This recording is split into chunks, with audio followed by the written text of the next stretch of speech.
Welcome back, everyone, to the CoWorking Values podcast. I'm Emily Breeder, and I facilitate work in challenging circumstances.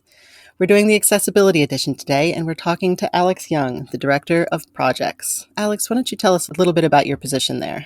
Absolutely. First of all, thank you so much for inviting me to be part of this conversation. So I am the Director of Projects. Projects is a shared workspace provider with currently 2 locations open, both in Brighton in the United Kingdom, but we have plans to open others in the UK to begin with, and then hopefully further afield as well. And we are soon to open a space in London, so that will be our first one outside of Brighton. We are known as the home for better business, and for us, providing shared workspaces is absolutely just the start of what we do. We're really passionate about bringing people together to enable them to be their best selves and enable them to do work which really brings them alive and make sure that they're happy and contributing towards a more sustainable and collaborative society. Definitely. One of the things that I do with Bernie all the time is body doubling, where, he finds it so much easier to get work done if we're just working alongside one another. And even though we're 5 time zones apart, it still works just fine, just to know that somebody's there to support you. Absolutely. I mean, it's human nature, isn't it, to want to be around other people. And it doesn't have to be, if you're somebody that gets put off by somebody else chatting to you, or you need silence, just you can find workspaces, and I know this is going to come up in our conversation around inclusivity. You can find workspaces that work for you no matter what your needs are, even if it is sitting in silence but being next to someone. It is motivating, that's for sure. Now, when somebody is starting out at just creating a co-working space, what are some ways that they can address and make sure that anyone with accessibility issues feel welcomed and included? There are so many things to consider, and I think that in itself can be quite overwhelming for people, and they worry about getting it wrong. I definitely am not an expert, but what I can say is there have been a couple of instrumental things that we've done at Projects which have really helped us trying to ensure that our spaces are inclusive. So starting with architectural and design standards, we really try to think about universal design. So making sure that our spaces are accessible to all people, regardless of their physical abilities.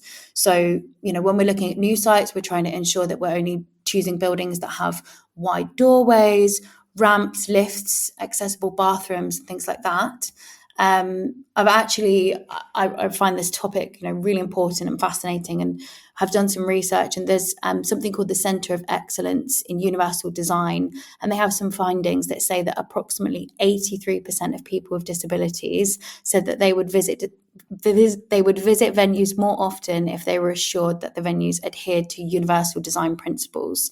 So, creating an inclusive space is so important to begin with, to make sure that the building is designed in a way that welcomes all people. You can then go and do other things to physically, make the space more accessible. Things like we have adjustable height desks, or quiet spaces, ramps, maybe cords or things like that. It would just like signal that if you have different needs, and this building will work for you. What are some ways that workspaces get it wrong when they think that they're doing it right for accessibility, but they're really not?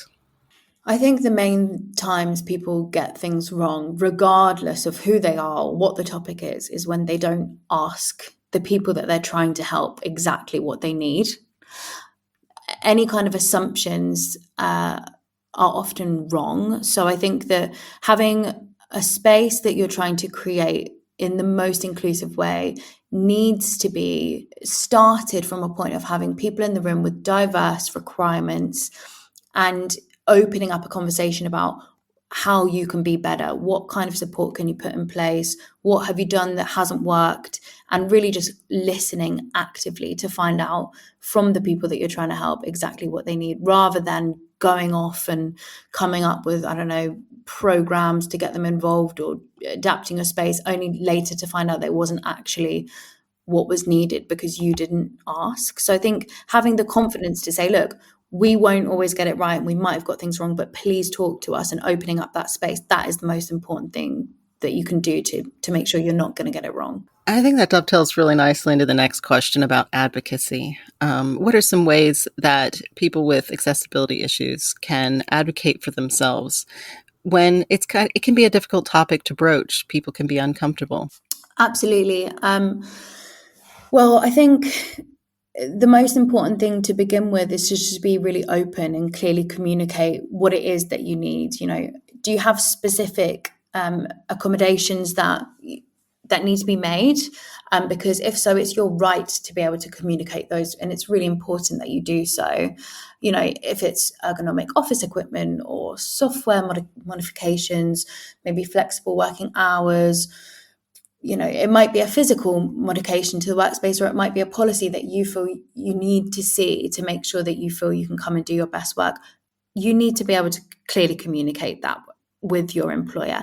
And I understand that, speaking from a place where I don't have the lived experience, I can only imagine how difficult it is to be able to start that conversation.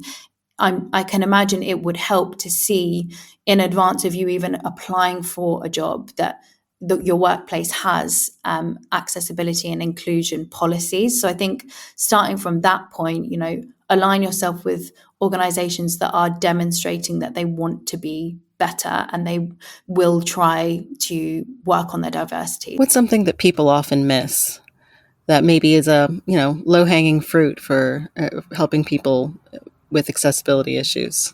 I don't know if this is the case globally. Unfortunately, I would assume that it isn't. But for us in the UK, we're very fortunate to have a government fund called Access to Work, which a lot of people don't know about. And it will provide you with funds to be able to make your workplace more inclusive. So we work with a gateway provider who is absolutely amazing. They're called Exceptional Individuals. And we don't pay them anything. We purely get in touch with them when we have a new employer, and they will do an assessment and then work out what kind of funds we can get through the Access to Work grant through the government. And then they'll put in place things like coaching, mentoring, assistive technology. And so I think, first of all, low-hanging fruit is working out what is already out there that exists to support you or your employees in making the workplace more inclusive, because there are some really good things out there already. Oh, that's wonderful. I didn't have any idea about that. It's been really, really beneficial for our employees. We have people with autism, ADHD, dyspraxia, and they've been able to gain such a wide range of different types of support. It's so individualized. And yeah, I can't recommend looking into something like that enough. I just only wish that it was the same across the world, but I have a horrible feeling it probably isn't. But we're very fortunate here in the UK to have that. Yes, I don't know if there are programs like that in the US. I'm sure there are a few. And of course, we have the ADA here, the American Disabilities Act. But those are things you also have to fight to protect too. You have to keep up on the news about them, and when funding is pulled, you have to object. You have to stand up and say this isn't right. Can you tell me a story or of an incident at an event or something like that where advocacy for somebody with a disability or self-advocacy for somebody who has accessibility issues was overcome in the correct way? So there's a co-working space in Berlin called Impact Hub, and they have worked on creating a mentoring program which pairs young entrepreneurs with people, experienced business leaders, and they pick the entrepreneurs from minority backgrounds within the city, and they've used this program to foster inclusivity, as well as helping people, improve their business skills. And I think for a city which I grew up in Berlin, I should have started by saying that, as a city which is often known for some segregation still to this day in different ways than previously, but now with a lot of disconnect between certain minority groups and Germans there in the city. That is an incredible thing that the co-working space has has endeavoured to try and overcome. So I think looking at not just what's going on in your immediate workspace, because you might not be aware of any kind of major accessibility or inclusivity issues within your four walls, looking slightly further afield and assessing what's going on in the local community and working out if there's something that you can do to make a positive difference there, I think is really admirable. How do you see the future of accessibility in co-working spaces evolving over time? I think that rightly so, people are looking to ensure that they are aligning themselves with more inclusive buildings and basing their teams out of them, even if their full-time employees don't have a range of accessibility requirements. They know that if they're wanting to put on their website or talk publicly about where they're based, it's much better for them to be in a space where everybody is welcome in case they want to run events or they want to hire more inclusively or just publicly signal that they are somebody that cares about inclusivity. I think it's just becoming more and more popular for people to look out for those kind of accessibility requirements within buildings. And I'm really glad to see that as a change. We've had people move into our workspaces because they no longer want to be in a building that isn't accessible. They found it acceptable at the time when they chose to work elsewhere, but now they've changed what's important to them. So I'm really glad for that. I think if we're looking slightly further into the future and thinking more outside of the box, there's going to be integration of AI and VR as well that can hopefully further enhance accessibility. Maybe allowing people to virtually participate in spaces if they can't physically be there due to any kind of geographical or physical constraints. And I'm sure there are many other kind of improvements that we'll see through AI. We'll have to watch this space. I mean, changes are happening so quickly. Those are the kind of main future trends that I can see in regards to accessibility in co-working. Do you have a personal story of kind of your reason why you started working in this field? I studied sociology at university, and I've always been motivated by bringing people together. I mean, sociology is the study of people in groups in society. And I remember at the same time as studying, I would go and work from different cafes and often felt like I was out of place. And then I started working for different small kind of marketing agencies that were based all in different co-working spaces around the city. And I couldn't personally find somewhere that I felt was inclusive enough to really bring together a diverse range of people. So while studying, I came up with the idea of it was actually kind of an app to bring people together to co-working different venues that were underutilized in different ways. So maybe a restaurant that was only open in the evening, how could we get them to be available on an app where people could book a space to come and work together in the day, or libraries and hotel lobbies and things like that. Anyway, that never took off. But when I graduated, I had already fallen in love with the idea of co-working and just wanted to play a part in making it even more integrated and collaborative and inclusive. So I saw a job description for a community manager role at Projects, which hadn't opened yet. So it was a brand new idea and a brand new role. And it honestly just felt like a dream come true. And ever since taking on my first role at Projects and working my way up, I have enjoyed every day because I feel like I'm making a positive difference. And that might just be a really small thing, like making somebody's day that little bit better if they've had a tough night and didn't sleep because of their children, or maybe making a really big difference in helping somebody showcase their brand and enable them to secure investment and making a big economic difference in the local area. Every impact that I've been able to have and then enable my team to have as I've grown in my role and brought on multiple employees is so rewarding. So I just feel so blessed to be able to be part of this industry because, the impacts that we're able to make are long lasting and so important. So you started in more of the technology side then. What advice would you give to a new co-working space trying to build an accessibility from the ground up?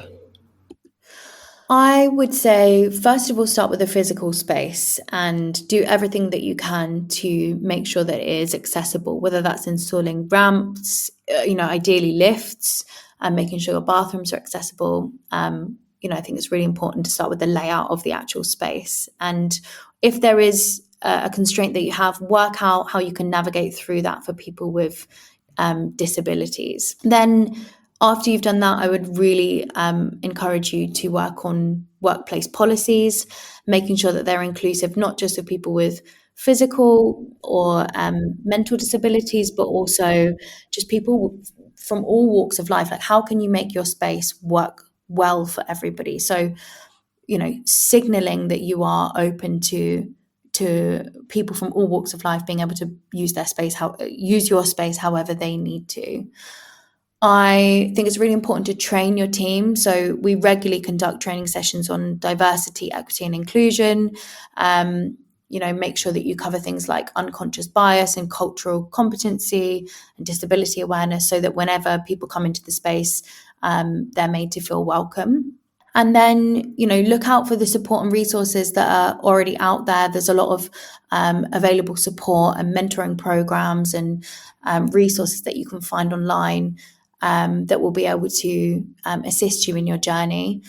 And regularly assess what you're working on, get feedback from your members and from your team, be open to making improvements. I think if you start with those things, you'll do well. If any of our listeners wanted to get in touch with you, how would they do that? I am very active on LinkedIn, so you are all welcome to connect with me there if you want to, or you're welcome to drop me an email. I'm an avid emailer too, so you can connect with me via emailing alex@projectsclub.co.uk or finding me on LinkedIn under Alex Young. Thank you so much, Alex, for joining us. Thank you, everyone, for listening, and we'll catch you next time.